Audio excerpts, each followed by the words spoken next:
Reciban nuestro saludo al iniciar la actividad orientadora número 10 de farmacología clínica. La misma tiene como finalidad el estudio de los medicamentos capaces de modificar la secreción ácido péptica y la motilidad del tracto gastrointestinal, que pueden ser empleados en el tratamiento de la gastritis, úlcera péptica, vómitos, diarreas o constipación.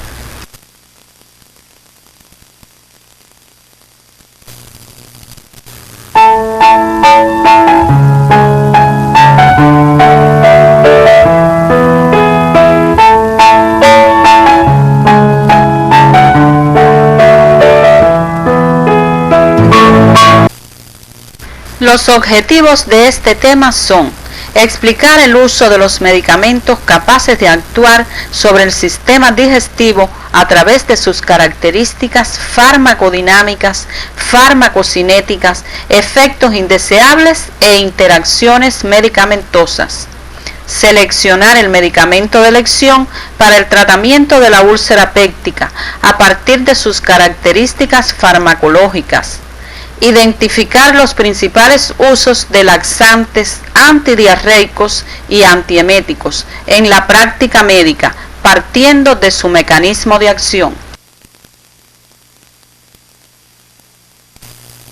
En la semana anterior estudiamos los fármacos empleados en el tratamiento de la enfermedad de Parkinson.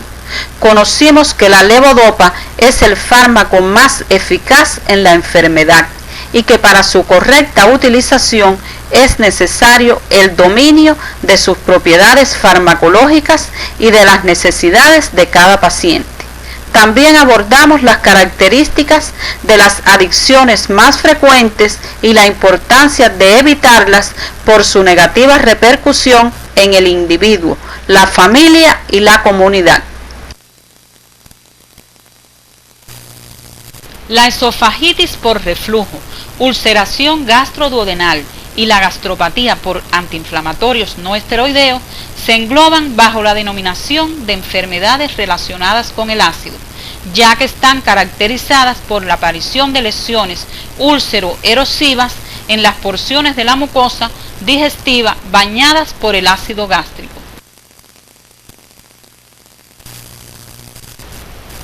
La secreción ácida gástrica es controlada por un conjunto de mediadores endógenos capaces de activar o frenar las células parietales. Entre ellos destacan la acetilcolina, la gastrina y la histamina. Cada una de estas sustancias actúa sobre receptores específicos localizados en la membrana de la célula parietal, asociadas a la proteína G. Se admite un efecto sinérgico entre las acciones de la histamina, la acetilcolina y la gastrina.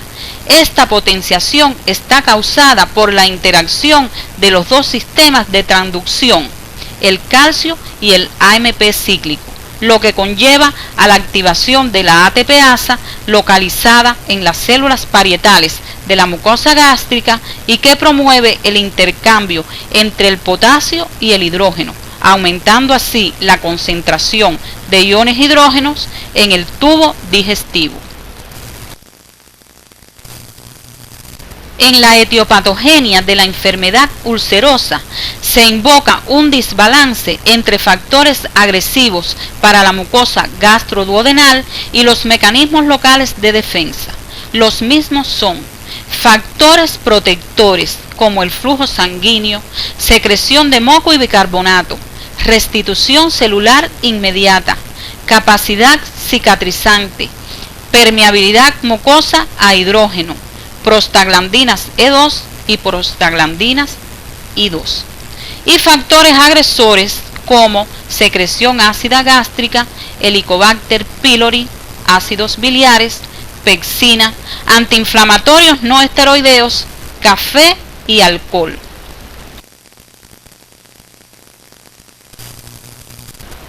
Los fármacos antiulcerosos son aquellos empleados en situaciones patológicas relacionadas con la secreción ácida gástrica. Así tenemos antagonistas de los receptores H2, cimetidina, ranitidina y famotidina. Actúan al antagonizar de forma competitiva los receptores H2 para la histamina. Inhibidores de la bomba de protones, omeprazol y lansoprazol. Estos antagonizan de forma irreversible la ATPasa hidrógeno-potasio o bomba de protones. Antimuscarínicos, pirenzepina, que antagoniza al receptor muscarínico M1.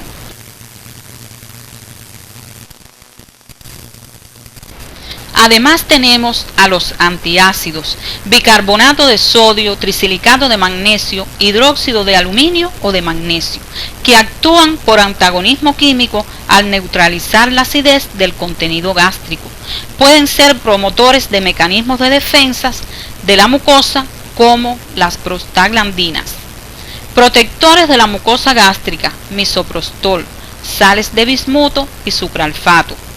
Fármacos para la erradicación del Helicobacter pylori, agente infeccioso que requiere ser tratado con antimicrobianos como tetraciclina, metronidazol, amoxicilina o claritromicina. Los fármacos más utilizados en el tratamiento de la úlcera péptica, junto al tratamiento erradicador por haber demostrado en ensayos clínicos controlados eficacia y seguridad, son los antihistamínicos H2 y los inhibidores de la bomba de protones. Los primeros reducen la secreción de ácido estimulada por histamina, gastrina y acetilcolina. Disminuyen el volumen total del jugo gástrico, reducen la secreción del factor intrínseco, no modifican vaciamiento gástrico, secreción pancreática ni presión del esfínter esofágico inferior. Los efectos adversos derivados de su uso son de escasa importancia y de baja frecuencia. Los más reportados son diarrea, constipación, cefalea y dolores musculares. En pacientes de edad avanzada y hospitalizados se han descrito cuadros de confusión mental relacionados con la administración de cimetidina endovenosa, por lo que es importante realizar ajustes de dosis.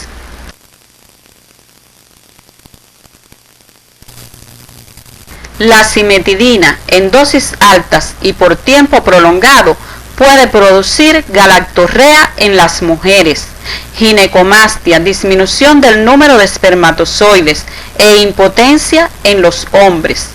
Puede aparecer tolerancia a los antagonistas H2 cuando se utilizan dosis altas, principalmente por vía endovenosa. De mayor relevancia clínica se considera la hipersecreción ácida de rebote tras la supresión brusca del tratamiento prolongado, por lo que debe disminuirse gradualmente la dosis. Los antagonistas del receptor H2 de histamina inhiben la secreción ácida y son especialmente eficaces en el control de la secreción nocturna. Se administran en dosis única o 2 veces al día, al despertarse y antes de acostarse. Estas dosis se ajustarán en función de la edad y en casos de insuficiencia renal. Forman parte de regímenes terapéuticos para el tratamiento de la úlcera duodenal no relacionada con Helicobacter pylori. Los inhibidores de la ATPasa hidrógeno-potasio inhiben de forma dosis dependiente la secreción gástrica basal y la inducida por cualquier clase de estímulo, incluida la comida. Disminuyen el volumen de secreción de pexinógeno e inhiben la actividad proteolítica de la pexina. Los fármacos de este grupo poseen capacidad de inhibir el crecimiento del Helicobacter pylori, propiedad que ha favorecido su empleo en las pautas de erradicación. El incremento del pH gástrico que generan favorece la acción bactericida de antimicrobianos como la claritromicina. Las reacciones adversas derivadas del uso de los fármacos de este grupo son de escasa importancia, de baja incidencia e independientes de la edad del paciente. Las más frecuentes son diarrea, náuseas, vómitos, cefalea y dolor abdominal, que se manifiestan de forma dosis dependiente. Se ha reportado hipergastrinemia asociada al uso crónico de estos medicamentos. Puede ocurrir reacción de rebote de igual manera que ocurre con los antagonistas H2. Los inhibidores de la bomba de protones constituyen el tratamiento de elección para la mayoría de las enfermedades relacionadas con el ácido. Se administran en dosis única al día, antes del desayuno o 2 veces al día antes del desayuno y de la cena. No se deben administrar con fármacos que alteren el pH intragástrico y no requieren de ajuste de dosis en circunstancias en las que su aclaramiento se ve reducido. Los antagonistas selectivos del receptor colinérgico M1, pirenzepina y telenzepina, no son fármacos de elección en la terapéutica antisecretora, debido a la mayor eficacia clínica y seguridad mostrada por antagonistas del receptor H2 e inhibidores de la bomba de protones.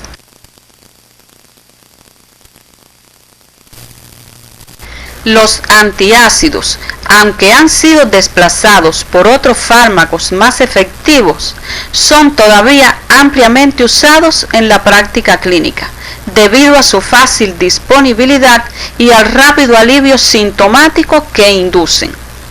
Las formulaciones más empleadas suelen ser bicarbonato de sodio, trisilicato de magnesio, hidróxido de aluminio o de magnesio, que tienen características farmacológicas propias dependiendo del catión. Durante el estudio independiente debe revisar los factores que influyen en la efectividad y preferencia por un antiácido.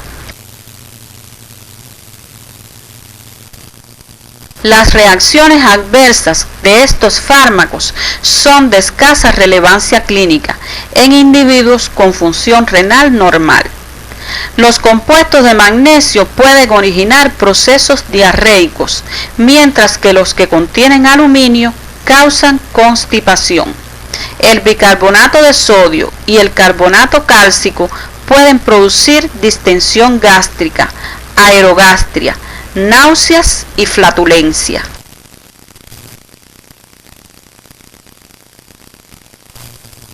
En pacientes con insuficiencia renal, la acumulación de estos cationes ocasiona efectos adversos de mayor gravedad, como depresión del sistema nervioso central y arritmias cardíacas por el magnesio, osteoporosis, encefalopatía y miopatía proximal por la retención de aluminio, hipercalcemia transitoria por carbonato de calcio. Los antiácidos inducen un rápido alivio sintomático en las enfermedades relacionadas con el ácido. Se administran por vía oral 1 a 3 horas después de las comidas y al acostarse. Presentan como inconvenientes la corta duración de sus efectos y las numerosas interacciones farmacológicas, por lo que debe evitarse su administración conjunta con otros medicamentos, especialmente los que presentan estrecho margen terapéutico. Otro grupo de fármacos utilizados son los protectores de la mucosa gástrica. En medio ácido forman una capa protectora insoluble que se une tenazmente a la superficie ulcerada, elevando así el pH local y favoreciendo la precipitación selectiva en la superficie ulcerosa.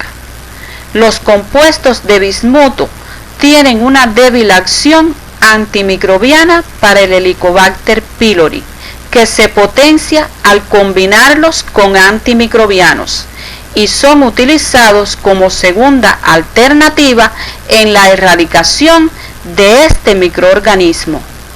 El sucralfato incrementa la producción local de prostaglandinas y factor de crecimiento epidérmico que contribuyen a la curación de la úlcera.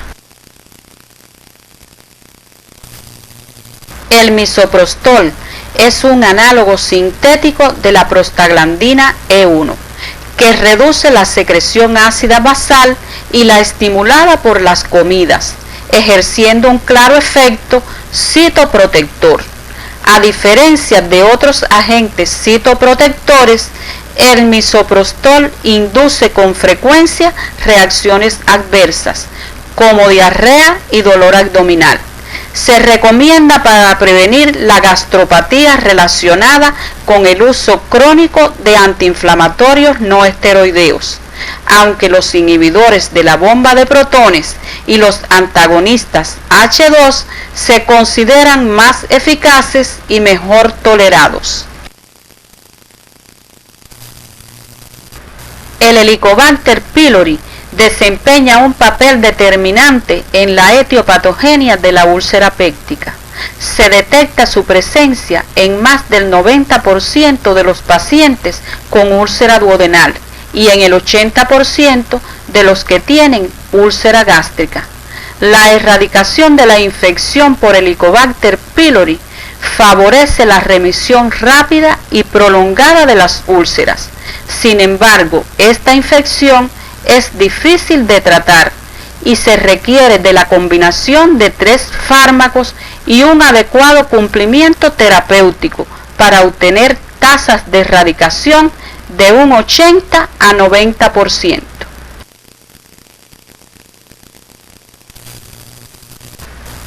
Las pautas de erradicación deben ser validadas en las diferentes áreas geográficas y deben considerarse factores como la tasa de resistencia primaria a los antibióticos. La terapia más recomendada en la actualidad incluye la combinación de un inhibidor de la bomba de protones y 2 antimicrobianos, administrados durante 7 días de la siguiente forma. Un inhibidor de la bomba de protones, omeprazol 20 miligramos, lansoprazol 30 miligramos o pantoprazol 40 miligramos cada 12 horas, más amoxicilina 1 gramo cada 12 horas, más claritromicina 500 miligramos cada 12 horas. En caso de alergia a las penicilinas, se sustituirá la amoxicilina por metronidazol 500 miligramos cada 12 horas. Se han propuesto otras pautas de erradicación para casos de resistencia o la llamada terapia de rescate. Durante el estudio independiente debes revisarlas y discutirás su empleo en el próximo seminario integrador.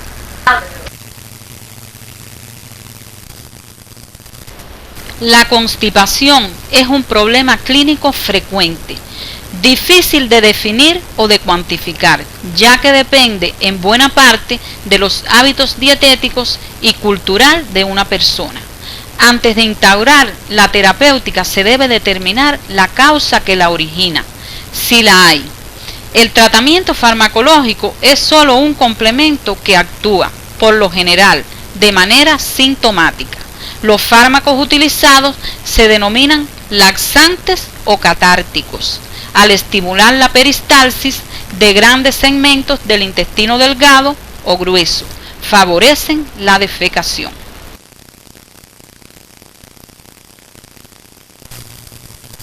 En razón de su mecanismo de acción, los compuestos laxantes se pueden clasificar en formadores de bolo, psyllium y metilcelulosa, lubricantes o suavizantes, glicerina y aceite mineral, laxantes osmóticos, sales de magnesio y sodio, sorbitol y lactulosa, laxantes estimulantes, lacén, cáscara sagrada, bisacodilo y aceite ricino, otros como neostigmina y naloxona.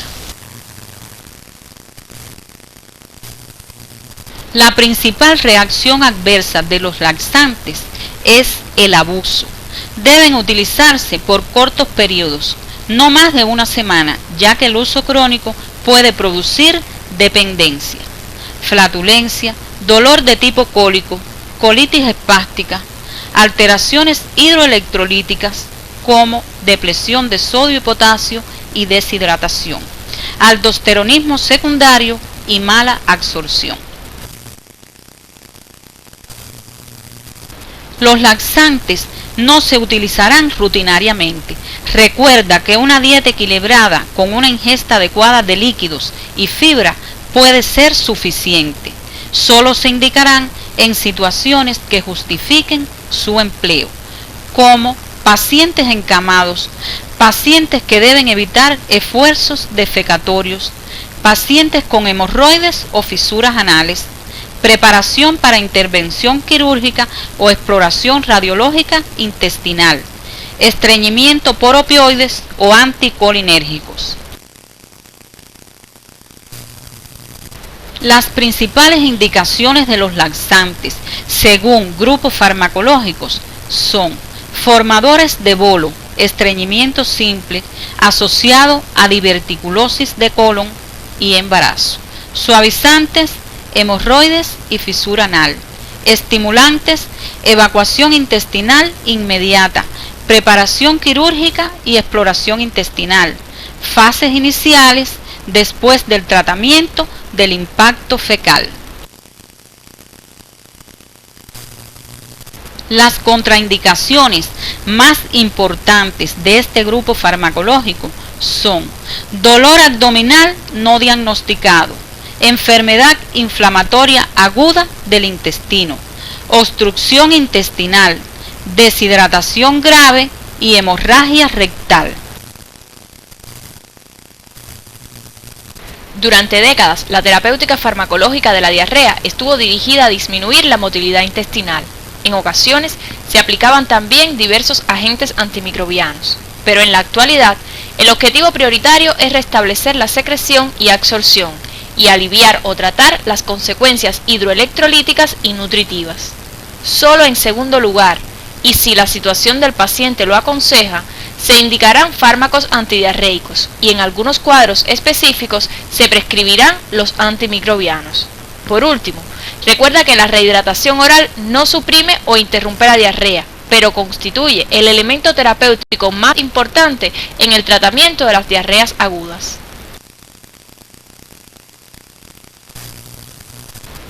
Como fármacos antidiarreicos propiamente dichos y en función de sus mecanismos fundamentales se clasifican los siguientes: modificadores del transporte electrolítico, como el ácido 5-aminosalicílico, los glucocorticoides y el succinilcilato de bismuto. Inhibidores de la motilidad gastrointestinal, ahí tenemos los opioides como codeína, loperamida y difenoxilato, y los anticolinérgicos. Antibacterianos específicos. Inhibidores de la liberación de hormonas prosecretoras como octreotida y somatostatina. Absorbentes y astringentes, caolín y pectina.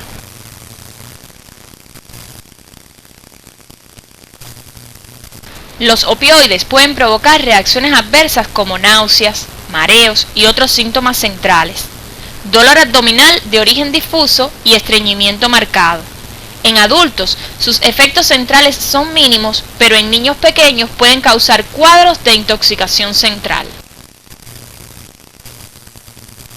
Las reacciones adversas de los anticolinérgicos son las características del grupo: sequedad de la boca, constipación, retención urinaria, entre otros efectos derivados del bloqueo de receptores colinérgicos.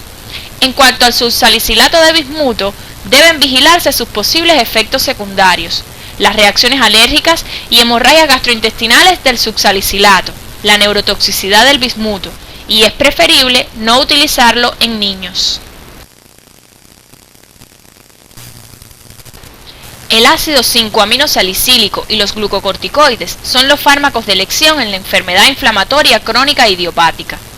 El succinilcilato de bismuto es útil en la diarrea del viajero. Los opioides y anticolinérgicos constituyen una forma de tratamiento exclusivamente sintomático de la diarrea. Por lo tanto, No deben sustituir al tratamiento de la enfermedad causal, ya sea infecciosa, inflamatoria, neoplásica o malabsortiva. Solo en casos extremos, si las circunstancias personales lo aconsejan, está indicado su uso moderado. Octreotida y somatostatina se utilizan en la diarrea del síndrome carcinoide, insulinomas, gastrinomas o en fístulas gastrointestinales y pancreáticas.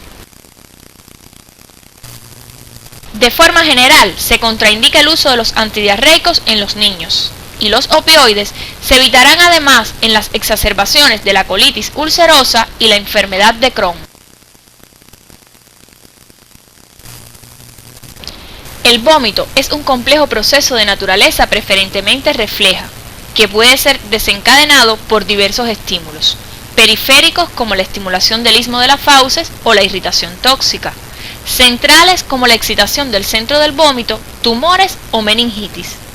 El control del vómito se ejerce en el sistema nervioso central, a nivel del centro del vómito y de la zona de gatillo quimiorreceptora.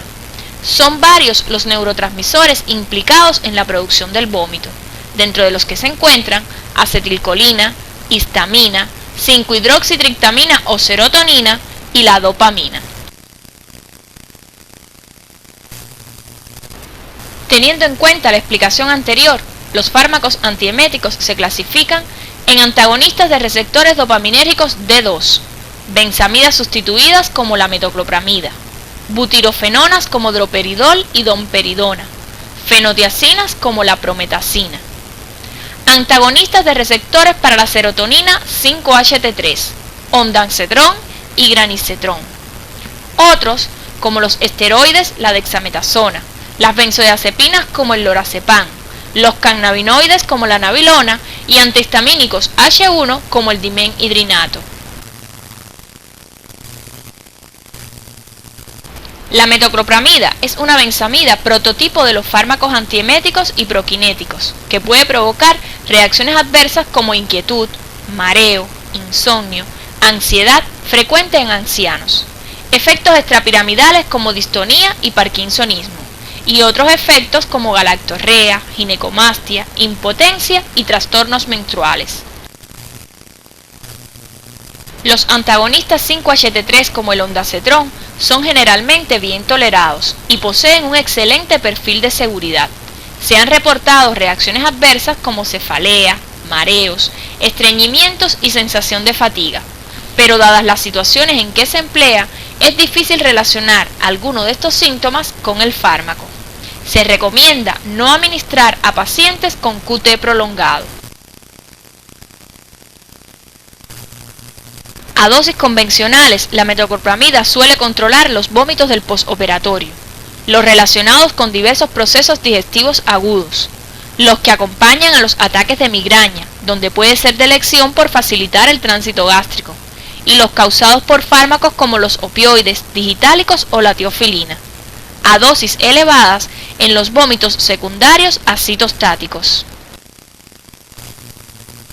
La utilización fundamental de los antagonistas 5-HT3 es en la prevención de vómitos y náuseas causados por la medicación citotóxica, solos o asociados con los glucocorticoides con los que se ha descrito un efecto sinérgico. Durante el estudio independiente, no olvides revisar otras características de los fármacos que modifican la motilidad gastrointestinal. Se reporta el uso de las plantas medicinales en afecciones del sistema digestivo, como antiulcerosos, aloe vera, sábila y vid enfilosa, romerillo. Con efecto laxante, Tamarindus indica, tamarindo, y Cassia fístula, caña fístula. Con propiedades antieméticas, Zingiber officinalis, el jengibre. Con efecto antidiarreico, Matricaria recutita, manzanilla. Maranta arundinacea, el sagú, y Psidium guajava, la guayaba. Te recomendamos indagar en tu comunidad sobre otras plantas útiles en estas indicaciones. Al finalizar la actividad orientadora, podemos arribar a las siguientes conclusiones. En el tratamiento de la úlcera péptica, se utilizan los antisecretores como antagonistas H2 e inhibidores de la bomba de protones, los protectores de la mucosa y antimicrobianos en la terapia erradicadora del Helicobacter pylori. Los laxantes y antidiarreicos no se utilizarán rutinariamente, solo se indicarán en aquellas situaciones en las que el beneficio supere los riesgos. La metoclopramida y los antagonistas triptaminérgicos del receptor 5-HT3 son los fármacos más utilizados en el tratamiento de los vómitos relacionados con diversos procesos patológicos, así como los inducidos por otros medicamentos. Este tema lo puedes revisar en el libro de texto Farmacología Humana de Flores. No olvides revisar otros materiales que se orientan en la guía de estudio del tema y se encuentran en el CD de la asignatura.